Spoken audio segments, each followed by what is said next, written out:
Hello friends, welcome to the crash course on Indian Evidence Act. और आज हम बात करेंगे section 122 and 123 of Indian Evidence Act की। इसके पहले के एविडेंस एक्ट के सारे टॉपिक्स हम कवर कर चुके हैं। वो सारे वीडियोस अवेलेबल हैं हमारे चैनल पर, आप उनको जाके देख सकते हैं। साथ ही में अगर आपको इस लेक्चर के नोट्स चाहिए तो हमारा एक टेलीग्राम चैनल है फैक्टम प्रोबैंडम के नाम से, आप वहां जाके इस लेक्चर के नोट्स डाउनलोड कर सकते हैं।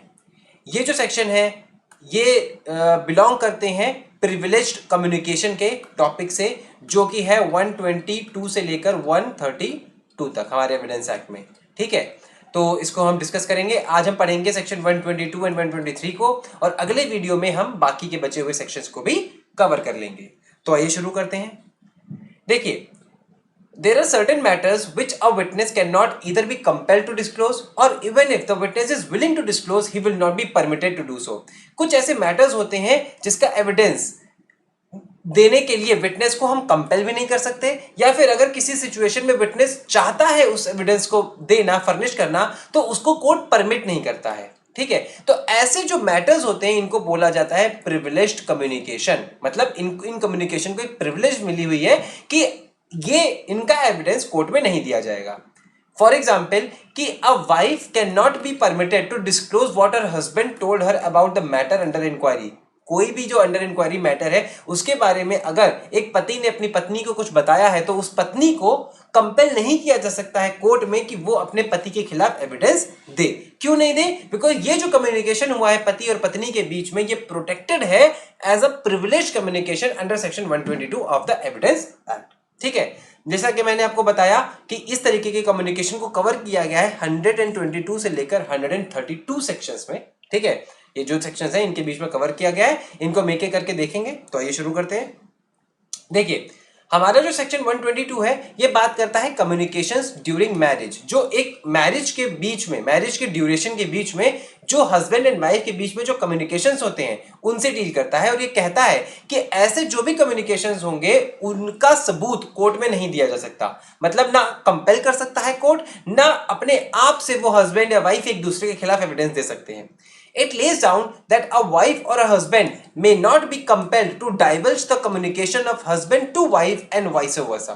Okay, according to the section, any communication during the wedlock मतलब शादी के रहते हुए, by the husband to his wife or by the wife to his husband, her husband, is prevented from being proved in the court of law. ऐसा कोई भी communication जो है court of law में prove नहीं किया जा सकता है। लेकिन अगर वो कम्युनिकेशन मैरिज के पहले हुआ था या फिर मैरिज के डिसॉल्व होने के बाद हुआ था तो कोई प्रिविलेज अवेलेबल नहीं होगा। उस केस में वो दोनों एक दूसरे के खिलाफ एविडेंस दे सकते हैं, मतलब एक दूसरे के अगेंस्ट एविडेंस दे सकते हैं जो भी उन्होंने आपस में बातें कही की हो, house ever confidential it means, चाहे कितनी भी कॉन्फिडेंशियल वो बातें क्यों ना हो। लेकिन अगर वो कम्युनिकेशन मैरिज के रहते हुए हुई है, ठीक है, ड्यूरिंग द मैरिज हुई है, during the subsistence of marriage हुई है, then the privilege continues even after dissolution. तो वो अगर मैरिज खत्म भी हो जाएगी तब भी वो जो कम्युनिकेशन है, वो कम्युनिकेशन जो है वो प्रिविलेज्ड रहेगा। ओके, क्या रीजन क्या है? रीजन ऐसा क्यों बोला गया है, ये प्रिविलेज क्यों दिया गया है इस कम्युनिकेशन को? तो इसलिए दिया गया है क्योंकि जो मैरिज होती है उसमें दो लोग एक साथ जुड़े हुए होते हैं। ठीक है, इन लोगों को एक साथ ही रहना होता है। अब एक दूसरे से बात नहीं करेंगे खुल के तो फिर कैसे रह पाएंगे? तो सिंस मैरिज जो है वो इंस्पायर करती है कॉन्फिडेंस, और कॉन्फिडेंस इंस्पायर करता है openness of heart and feeling.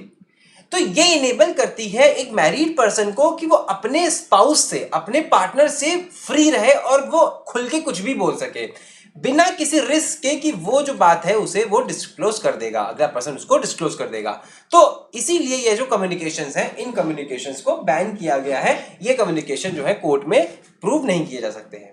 Now, this ban applies to all kinds of communications that may take place between a man and wife. एक केस था Shankar versus state of Tamil Nadu, जहां पे action was involving adultery का case था।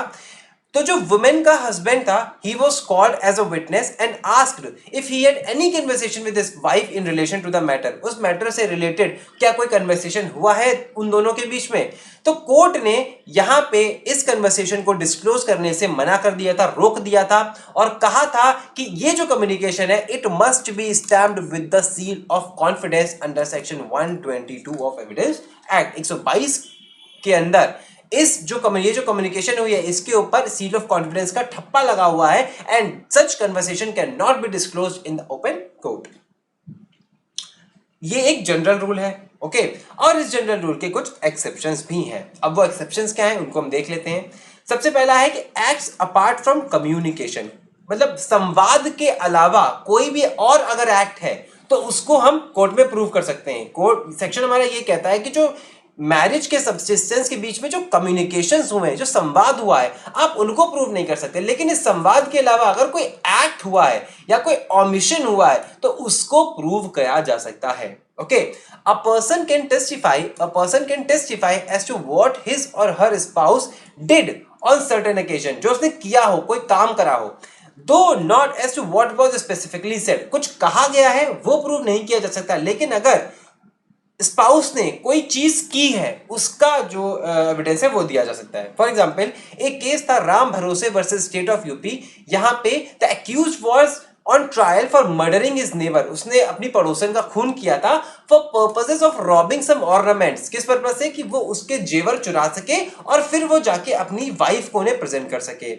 While presenting them to his wife, he said that he had gone to the middle house where the deceased lived to get them. जब वो अपनी बीवी को वो हार प्रेजेंट कर रहा था या वो ज्वेलरी प्रेजेंट कर रहा था तो उसने बोला था कि वो मिडिल हाउस में गया था जहां पे वो नेबर रहती थी और वहां से वो लेकर आया है।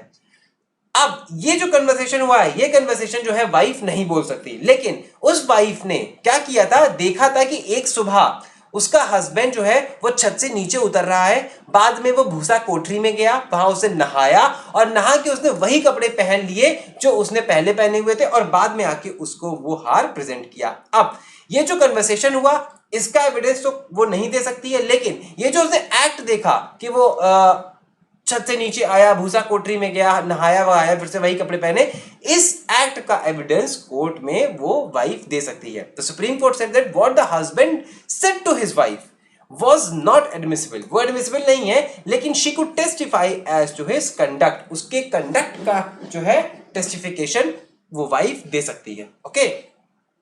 तो ये था पहला। सेकेंड है evidence by third person.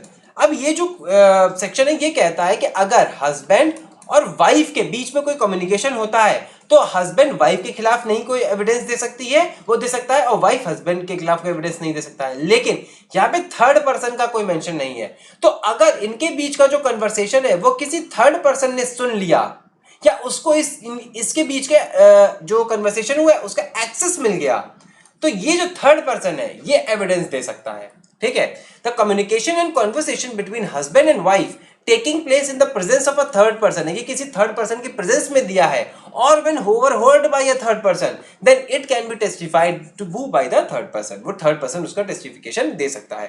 Privilege is that of the parties, केवल पार्टीज का प्रिविलेज होता है, जो मैरिज में पार्टीज हैं हस्बैंड एंड वाइफ, केवल उनको प्रिविलेज है, उनके अगेंस्ट वो प्रिविलेज है, बाकियों के अगेंस्ट वो प्रिविलेज नहीं है। एक केस था क्वीन एम्प्रेस वर्सेस डोनाह्यू। इस केस में क्वेश्चन था whether a communication sent by accused to his wife which was recovered by the police during investigation while making a search could be proved by the prosecution और not. एक husband है और wife है, उसने कुछ letters भेजे थे, ठीक है, हस्बैंड ने वाइफ को कुछ लेटर्स भेजे और वो लेटर्स बाद में पुलिस ने क्या कर लिए, रिकवर कर लिए as a part of investigation. अब पुलिस क्या इन लेटर्स का एविडेंस दे सकती है? तो कोर्ट ने यहां पे ये बोला कि वाइफ को तो कंपेल किया नहीं जा रहा है एविडेंस देने के लिए, यहां पे तो पुलिस जो है वो थर्ड पार्टी है जिसके उस कम्युनिकेशन का एक्सेस मिल गया है, तो इसीलिए ये जो लेटर्स हैं इनका, ये जो लेटर्स हैं इनका जो है एविडेंस दिया जा सकता है कोर्ट में।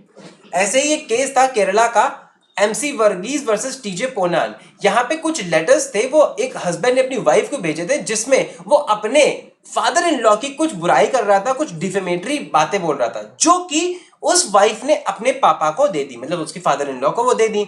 अब वो जो फादर इन लॉ है वो प्रूव करना चाह रहा था उसको as an evidence in the court of law, जो कि ट्रायल कोर्ट ने रिजेक्ट कर दिया, लेकिन सुप्रीम कोर्ट ने उस डिसीजन को ओवर रूल करा और कहा कि सिंस ये थर्ड पर्सन है और इस थर्ड पर्सन को उसकी नॉलेज हो चुकी है, वो कैसे भी हुई हो, लेकिन थर्ड पर्सन को चूंकि वो नॉलेज हो चुकी है तो ये थर्ड पर्सन जो है वो कोर्ट में एविडेंस दे सकता है, ओके। तो ये था हमारा सेकेंड एक्सेप्शन। थर्ड एक्सेप्शन है हमारा वेवर ऑफ प्रिविलेज, कि जो प्रिविलेज मिला है इसको हम खुद ही वेव कर दें, उसको हम खुद ही छोड़ दें, ठीक है। तो evidence of a privileged communication can be given by a spouse with the consent of the party who made the communication or with the consent of his representative interest। अगर वाइफ हस्बैंड के against कुछ बोलना चाह रही है तो अगर husband खुद कंसेंट दे देता है कि तुम बोल सकती हो तो वाइफ को कोई प्रॉब्लम नहीं है, कोर्ट जो है वो अलाउ कर देगा वाइफ को एविडेंस देने के लिए। इसको बोलते हैं वेवर ऑफ प्रिविलेज।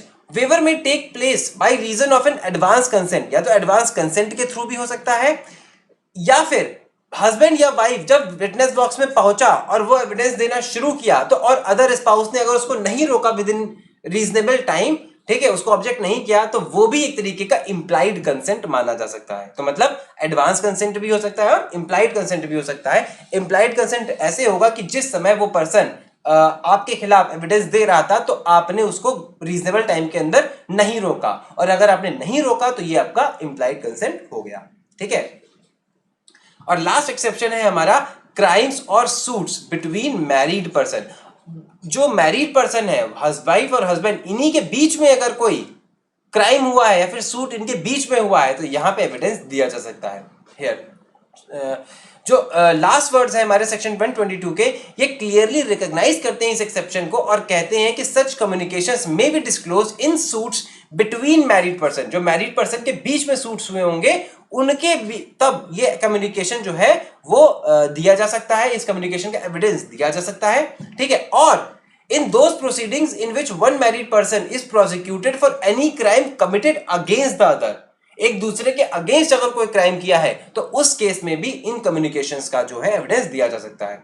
एक केस था नरेंद्र नाथ मुखर्जी वर्सेस स्टेट। यहां पे बोला गया था कि if the husband is being prosecuted for an offence which he has committed against his wife, husband ने अगर कोई वाइफ के खिलाफ कोई ऑफेंस किया है और उसको वो प्रोसिक्यूट किया जा रहा है तो वाइफ में disclose any communication made to her, तो उस केस में जो वाइफ है वो कोई भी वो कम्युनिकेशन जो उसको किया गया था बाय हिज हर हस्बैंड, ठीक है, उसका वो डिस्क्लोज कर सकती है, लेकिन वो जो कम्युनिकेशन होना चाहिए वो रिलेवेंट होना चाहिए to the matter in question. Okay, तो ये था हमारा सेक्शन 122। अब हम बात करते हैं सेक्शन 123 की।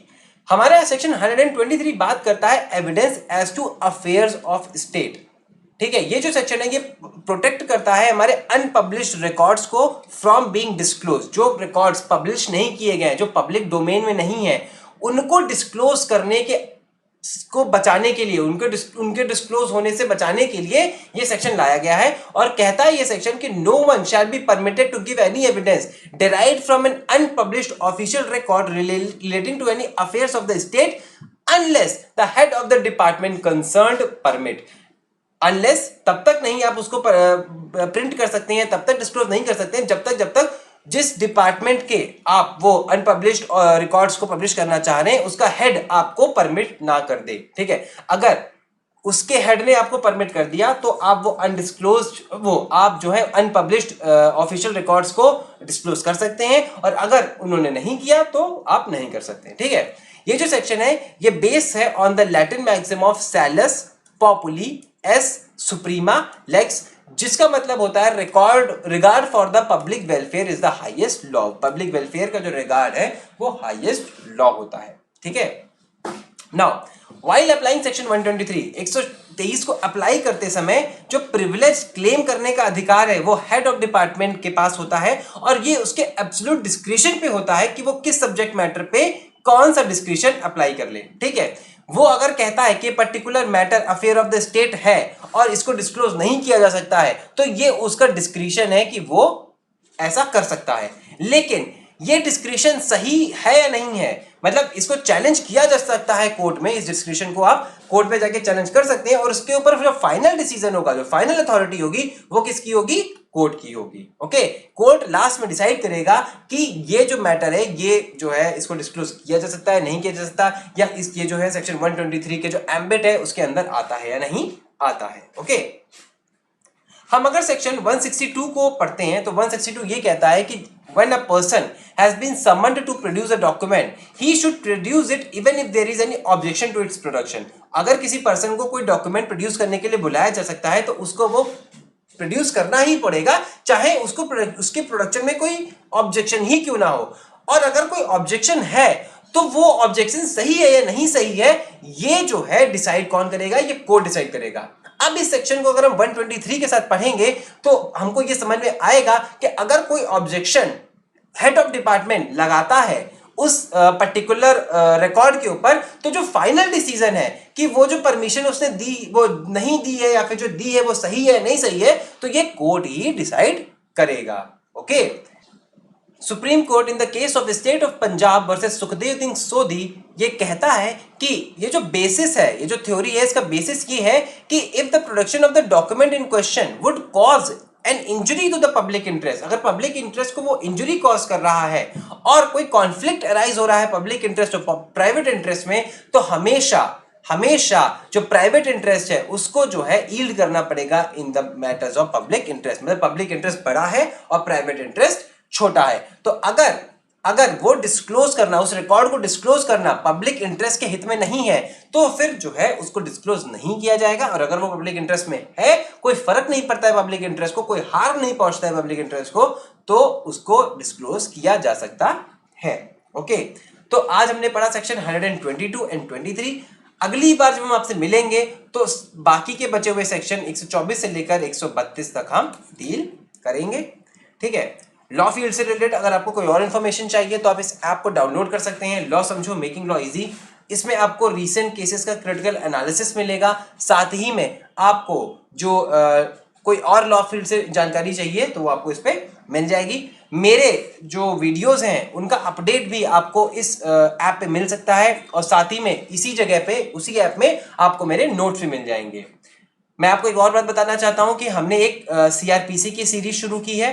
ठीक है, अगर आप सीआरपीसी पढ़ना चाहते हैं तो आप चेकआउट कर सकते हैं सीरीज को। ओके, तो अगली बार जब तक हम आपसे मिलेंगे तब तक के लिए thank you and happy learning.